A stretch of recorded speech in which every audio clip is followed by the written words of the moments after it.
रसानाम छन्दसामपि मंगलानां च कर्तारौ वन्दे वाणी विनायकौ वन्दे विदेहतनया पदपुण्डरीकम्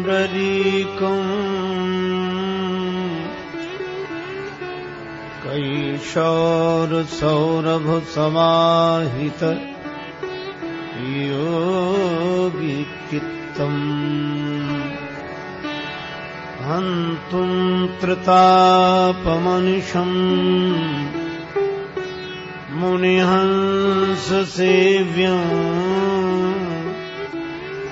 सन्मानशालि परिपीत परागपुञ्जम्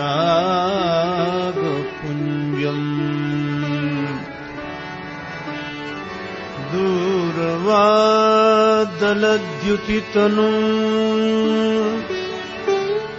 तरुणाव्यनेत्रम्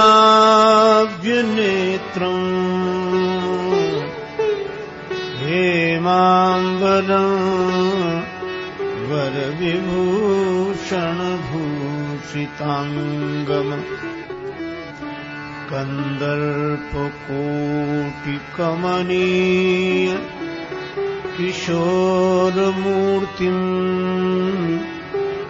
पूर्तिम् मनोरथभुवाम भज जानकीशम् यत्र यत्र रघुनाथ कीर्तनम् तत्र तत्र कृतमस्तकाञ्जलिम् बाष्पवारि परिपूर्ण लोचनम् मारुतिं नमत राक्षसान्तकम् गंगातरंगरमणीय जटाकलापम् गौरी निरंतर विभूषित वामभागम् नारायण प्रियमनंग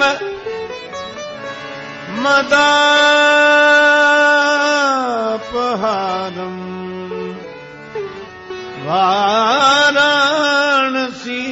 वाराणसीपुरपतिम्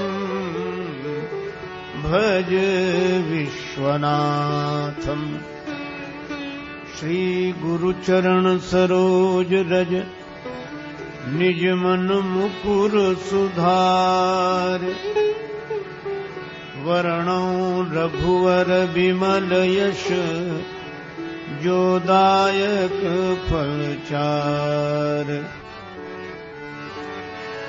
तुलसीदास जी के पद कमल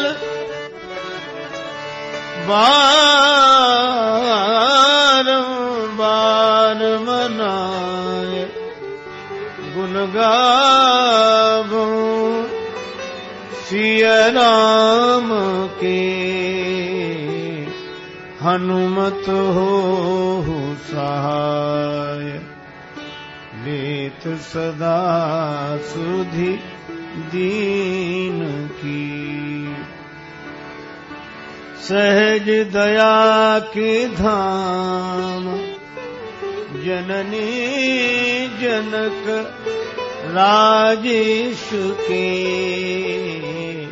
प्रभु श्री सीताराम। श्री सीताराम जी महाराज की जय। श्री हनुमान जी महाराज की। श्री गौरी शंकर भगवान की जय। श्री राधा कृष्ण भगवान की जय। श्री तुलसीदास जी महाराज की जय। श्री गुरुदेव भगवान की जय। सब संतन की जय, सब भक्तन की जय। जय जय श्री सीताराम, जय जय श्री राधे श्याम। नमः पार्वती पतये, हर हर महादेव।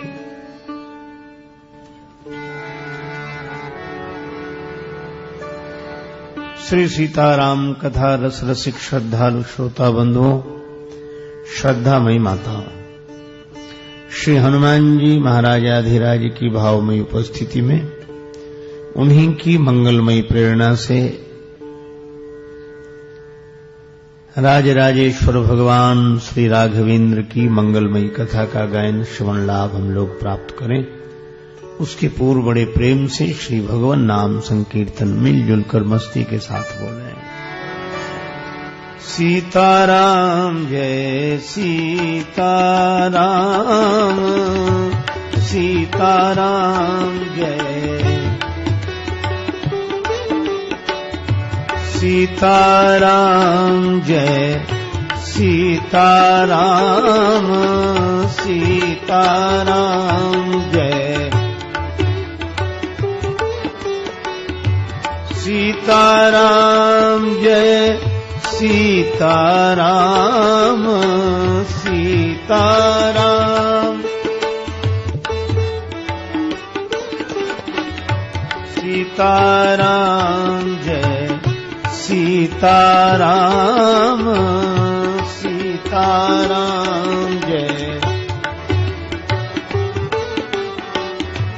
मंगल भवन अमंगल हारी, मंगल भवन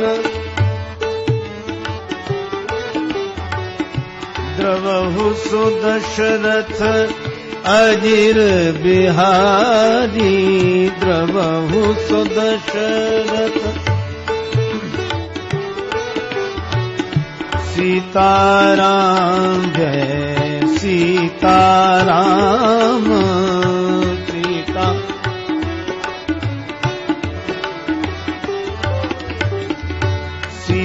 सीताराम जय सीताराम,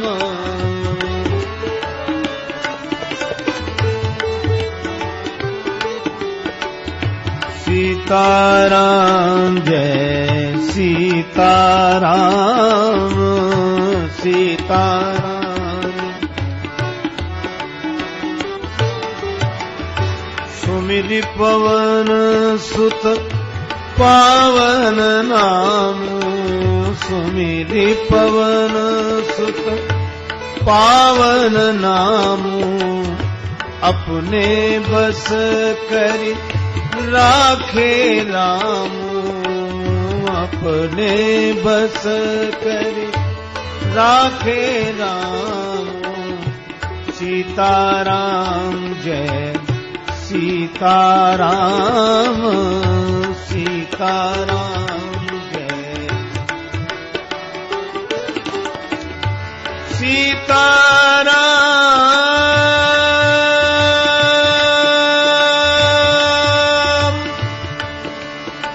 राम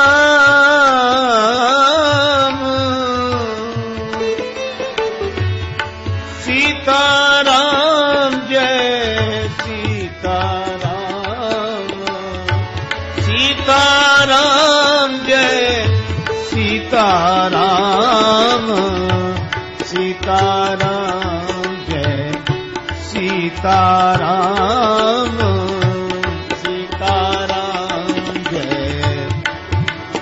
राम, सीताराम जय सीताराम, सीताराम जय सीताराम, जय सीताराम, जय सीताराम। राजराजेश्वर भगवान श्री सीताराम जी महाराज की जय, श्री हनुमान जी महाराज की जय।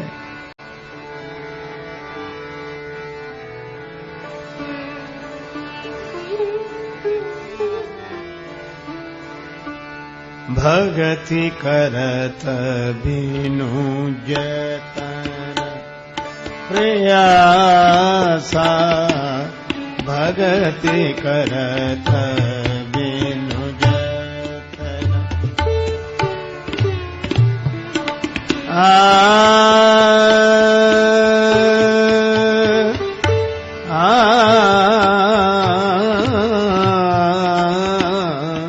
भगति करत बिनु जतन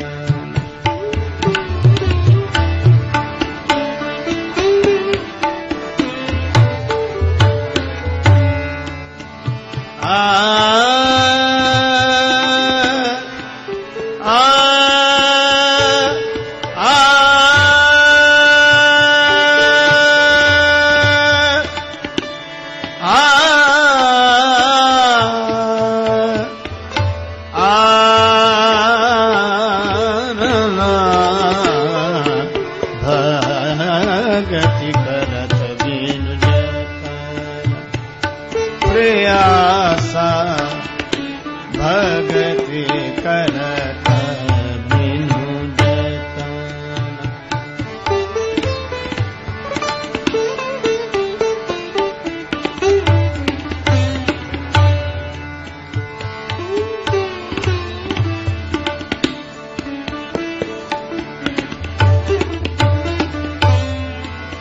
संस्कृति मूल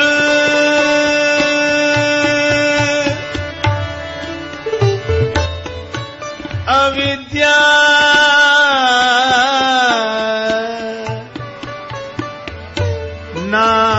नासा संस्कृति मूल अविद्या नासा भगति करत बिनु जतन प्रयासा भगति करत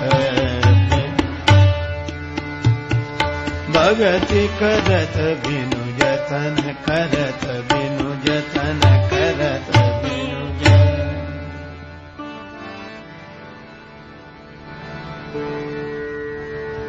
परम श्रद्धेय श्री स्वामी जी का शुभागमन हुआ है।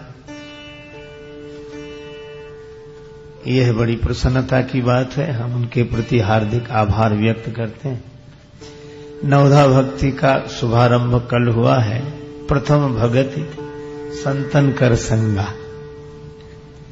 महाराज श्री ने अपनी उपस्थिति से इस पंक्ति को सार्थक कर दिया है। संत शेखर श्री तुलसीदास जी महाराज भगवत भक्ति की महिमा का गायन करते हुए श्री कागभूषुंड जी और श्री गरुड़ जी के बीच हुए संवाद में यह पावन पंक्ति प्रस्तुत करते हैं। भगति करत बिनु जतन प्रयासा संस्कृति मूल अविद्या नासा।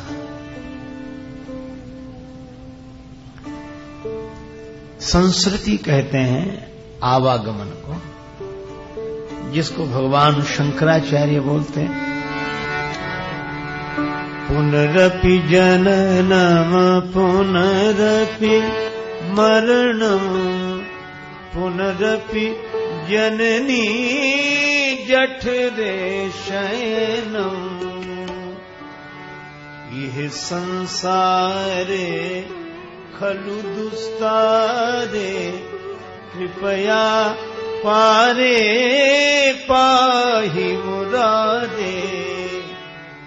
भज गोविंद भज गोविंद गोविंद भज मूढ़ मते।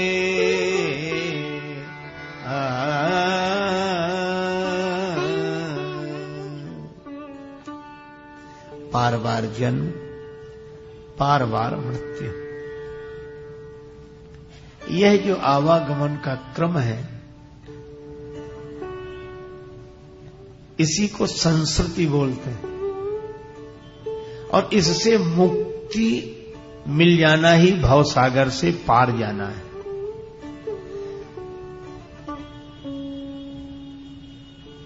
भगवान आद्य शंकराचार्य ज्ञान के साक्षात स्वरूप हैं, पर ऐसा पवित्र हृदय है कि भगवान की भक्ति का प्रतिपादन भक्ति परक रचनाओं में बड़े अद्भुत ढंग से प्रस्तुत किया है। एक उनकी अत्यंत लघु काय पुस्तिका है मणिरत्नमाला। शिष्य के द्वारा प्रश्न किए गए हैं, गुरुदेव के द्वारा उत्तर है।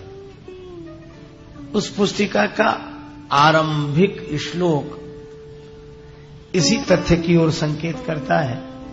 अपार संसार समुद्र मध्य सम्मज्जतो में शरणम किमस्ति, गुरु कृपालो कृपया वदई तद।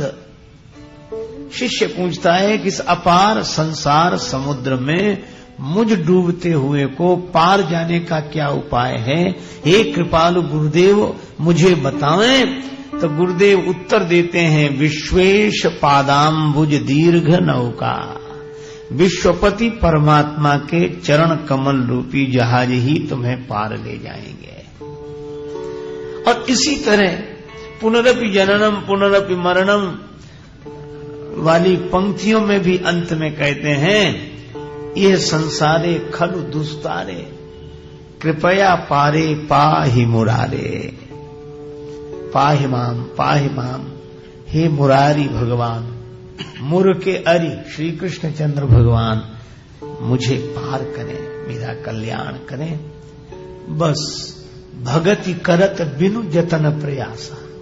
यही तुलसीदास जी कहते, संस्कृति मूल अविद्या नासा, कि जो संस्कृति का मूल है, आवागमन का मूल है अविद्या। मानस में भी संकेत है, मोह सकल व्याधिन कर मूला, तेहिते पुण्य उपजहि बहु सूला। ये अविद्या।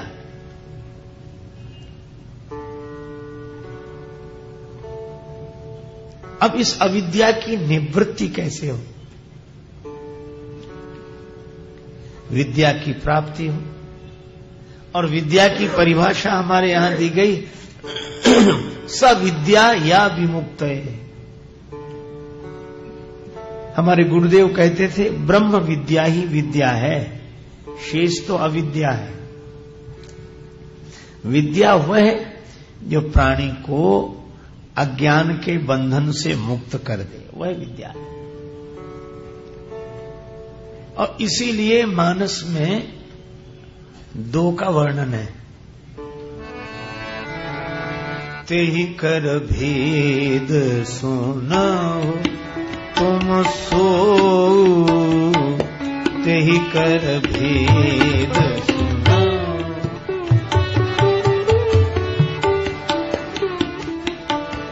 भेद सुनाओ विद्या अपर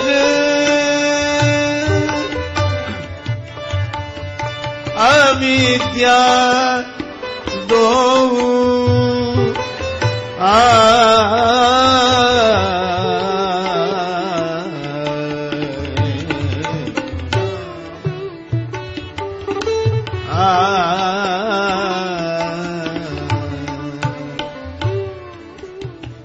दो रूप बताए माया के, विद्या और अविद्या।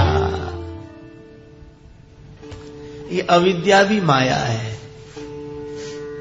और विद्या भी माया है, पर कांटे भले ही दोनों हों, पर एक कांटा पांव में लगा है और दूसरा कांटा उस पांव में लगे हुए कांटे को निकाल रहा है। विद्या और अविद्या दो। अच्छा, अब ये अविद्या माया भी भगवान की है और विद्या माया भी भगवान की है। पूज्य स्वामी जी प्रातःकालीन प्रवचन में बड़ी सुंदर बात कह रहे थे कि भगवान का भजन किया जाए। क्यों? क्योंकि भगवान की माया की निवृत्ति भगवान के भजन से ही होगी। श्री तुलसीदास जी कहते हैं, हरि माया कृत दोष गुण बिनु हरि भजन न जाए। श्री कागभूषण जी कहते हैं, निज अनुभव अब कहूं खगेसा, बिनु हरि भजन न जाहि कलेसा। अच्छा चलो, इस हम जान लें कि यह मिथ्या है। मिथ्या का अर्थ न सच न झूठ, अनिर्वचनीय, इसीलिए कहा मिथ्या है। कैसे? मृग जल के समान। पर श्री तुलसीदास जी कहते हैं, सो दासी रघुवीर के समुझे मिथ्या सोपी, छूट न राम कृपा बिन नाथ कहूं पद रो। भगवान की कृपा के बिना इसकी निवृत्ति नहीं होती। समझ लेने के बाद भी छूट न राम कृपा बिन नाथ कहूं पद रो। श्री हनुमान जी ने भी यही बात कही, नाथ जीव तव माया मोहा, सो निस्तरई तुम्हारी छोहा। श्री तुलसीदास जी विनय पत्रिका में लिखते हैं, मेरो मन हरिजू हठ न तजे, निसिदिन नाथ देत सिख बहुविधि करत स्वभाव निजय। इस पद्य में उदाहरण दिए कि मन कैसा हठी है कि मेरी बात नहीं मानता, पर इसी पद्य के अंत में कहा, हो हार्यो करि जतन विविध विधि, अतिशय प्रबल अजय। फिर ये बस में कैसे होगा? तुलसीदास जी बोले, बस यही है, तुलसीदास बस होय तबहि जब, प्रेरक प्रभु बर जाए। और एक पद्य में और कहा, हरि तुम बहुत अनुग्रह कीनो, हरि तुम बहुत अनुग्रह कीनो, बहुत अनुग्रह कीनो। साधन धाम विबुध दुर्लभ तनु,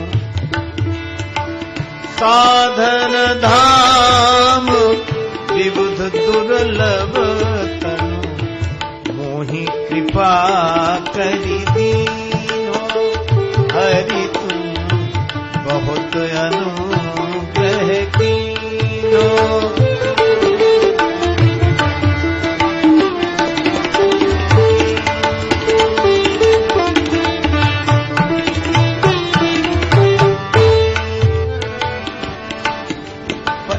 पद के अंत में एक प्रार्थना करते हैं, बड़ी कृपा की आपने।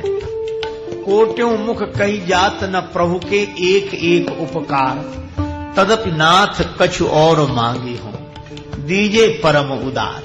कुछ और मांग रहा हूं, आप तो उदार ही नहीं परम उदार हैं, दे दीजिए। और उसमें कहते हैं कि मेरे मन को आप तो राजाधिराज हैं और शिकार खेलना राजाओं का शौक है, तो आपने वन में विचरण करने वाले सिंह आदि पशुओं का शिकार किया होगा, आज मछली का शिकार कर लीजिए। मछली कहां, तालाब कहां? श्री तुलसीदास जी कहते सब चीजें मौजूद है, मैं बता रहा हूं। विषयवार, ये विषयों का जल भरा है संसार के सरोवर में, विषयवारी। और मछली कौन है? श्री तुलसीदास जी बोले, मेरा मन। विषयवारी मन मीन, भिन्न नहीं होत कबों पल एक। मछली को जल से बाहर निकाल दो तो मर जाती है, और ये हमारा मन ऐसा हो गया है कि थोड़ा ही विषय से इसे अलग करो तो इसे लगता है जैसे हम हैं ही नहीं। विषयवारी मन मीन, भिन्न नहीं होत कबों पल एक, ताते सहो विपत्ति अत दारुण, जनमत जोनि अनेक। भगवान बोले तो क्या करें? बोले बस इसी मछली का शिकार कर लो। भगवान बोले कैसे करें? मछली के शिकारी को जो जो सामान की जरूरत रहती है, तुलसीदास जी बोले वो सब आपके पास मैं बता रहा हूं। तो पहले तो रस्सी चाहिए। हाँ, तुलसीदास जी बोले कृपा डोरी, कृपा की डोरी से। आहा, पर मछली फंसाने वाले टेढ़ा कांटा रखते हैं लोहे का। प्रभु आपके चरणों में जो चिन्ह है उसमें अंकुश भी है, रेख रेख कुलिस ध्वज अंकुश सो है। तो कृपा की डोरी और वंशी, वंशी क्या, कांटा क्या, पद अंकुश। कृपा डोरी वंशी पद अंकुश। लेकिन मछली फंसाने वाले उस कांटे के आगे चारा लगाते हैं, मांस का टुकड़ा, उसको चारा बोलते हैं। मछली उसी की लोभ में आती है और उसे कांटा नहीं दिखाई देता। तुलसीदास जी बोले आप एक काम करें ना, कृपा डोरी वंशी पद अंकुश और परम प्रेम मृदु चारो, अपने चरणों का प्रेम। और यही विधि वेदि हरहु मेरो दुख, कौतुक राम तिहारो। इस तरह मेरा दुख दूर कर दीजिए हे राम जी, यह आपके लिए कौतुक है। भगवान ने कहा कि हमसे ही क्यों कह रहे हो, साधनाएं हैं अनेक मन को ठीक करने के लिए, वह करो, अन्य अन्य देवताओं के पास जाओ। तुलसीदास जी बोले देखो महाराज मैं कहीं नहीं जाऊंगा। कहा क्यों? है श्रुति विदित उपाय सकल, है श्रुति विदित उपाय सकल सुर, पर के ही दीन निहोरे। किस किस का हाथ जोड़ूं? फिर तुलसीदास यह जीव मोह रजू, जोई बांधे सोई छोड़े। इस जीव को अज्ञान की रस्सी में जिसकी माया ने बांध रखा है वही परमात्मा इससे मुक्त कर सकता है। जो ही बांधे सोई छोड़े। इसलिए प्रभु हम आपकी शरण में आए हैं। तो यह जो अविद्या है इसकी निवृत्ति भगवान की कृपा से होगी, क्योंकि यह भी भगवान की ही माया है। जयंत के पीछे भगवान ने बाण लगाया, सब जगह गए, ब्रह्मलोक, शिवलोक, इंद्रलोक, किसी ने बैठने को भी नहीं कहा। जहां जाए वहां परेशानी, बाण पीछे लगा। इंद्र शरण नहीं दे सके, ब्रह्मा जी शरण नहीं दे सके, शिव जी ने भी मना कर दिया, राखी को सकई राम कर द्रोही। पर विधि हरिहर कवि कोविद बानी, कहत साधु महिमा सकुचानी। नारद देखा बिकल जयंता,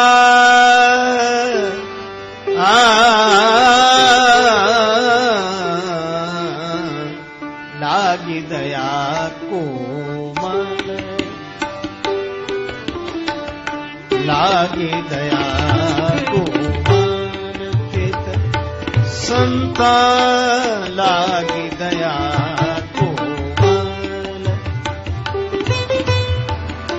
लागी दया कोमल।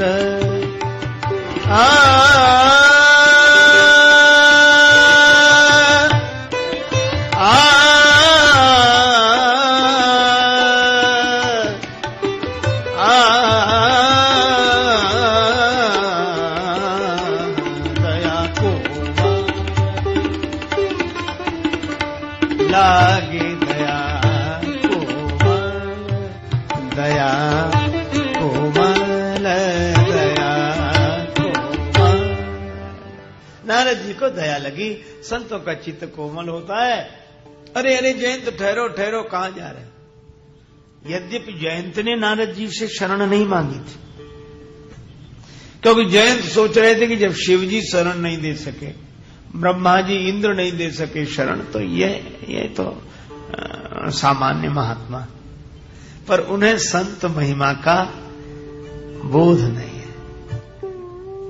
नारद जी ने कहा जयंत कहां जा रहे हो? जयंत ने कहा कोई ठिकाना होता तो बताते कि वहां जा रहे हैं। अब तो बाण जहां ले जाए वहीं जा रहे हैं। सारे ठिकाने चले गए, अब तो बाण जहां ले जाए वहीं जा रहे हैं। अच्छा, नारद जी ने कहा जयंत एक बात बताओ, ये बाण तुम्हारे पीछे क्यों पड़ा है? जयंत ने कहा कि बाण कोई वरदान देने के लिए पीछे पड़ा है, प्राण लेने के लिए पीछे पड़ा है सवाल। नारद जी बोले जयंत, मुझे ऐसा नहीं लगता कि यह बाण प्राण लेने के लिए पीछे पड़ा है। क्यों? अगर यह बाण प्राण लेने के लिए पीछे पड़ा होता तो तुम्हें ब्रह्मलोक, इंद्रलोक, शिवलोक तक जाने देता कि बीच में ही मामला साफ कर देता? हाँ महाराज, यह भी आप ठीक कह रहे हैं। फिर तो ये दूसरी मुसीबत शुरू हो गई। कैसे? बोले ये बाण प्राण भी नहीं लेता और पीछा भी नहीं छोड़ता। देखो, मरना माया से मुक्ति नहीं है, काया से मुक्ति भले ही हो।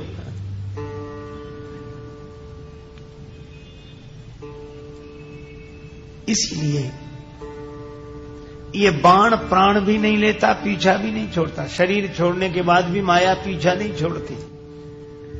जहां तक जाए वहां तक भगवान की माया ही व्याप्त है। जयंत ने कहा तब मैं क्या करूं, ये बाण प्राण भी नहीं लेता और पीछा भी नहीं छोड़ता, कहां जाऊं? नारद जी बोले एक काम करो। क्या? बोले बाण किसका है? का भगवान का। बोले जिनका बाण है उन्हीं की शरण में जा, उनके बाण से वे ही त्राण दिला सकते हैं, और कोई उपाय नहीं है। जयंत ने कहा चला तो जाऊंगा, पर भगवान ने कहीं पूछ दिया कि जयंत मेरी शरण में आना था तो भागे क्यों, और भाग ही गए तो अब शरण में आए क्यों? नारद जी बोले प्रभु अगर पूछें कि शरण में आना था तो भागे क्यों, तो कह देना कि प्रभु आपका प्रभाव देखना था इसलिए भागा, चारों तरफ आपका प्रभाव देख लिया। अच्छा शरण में क्यों आ गए? बोले अब आपका स्वभाव देखना है इसलिए शरण में आ गया।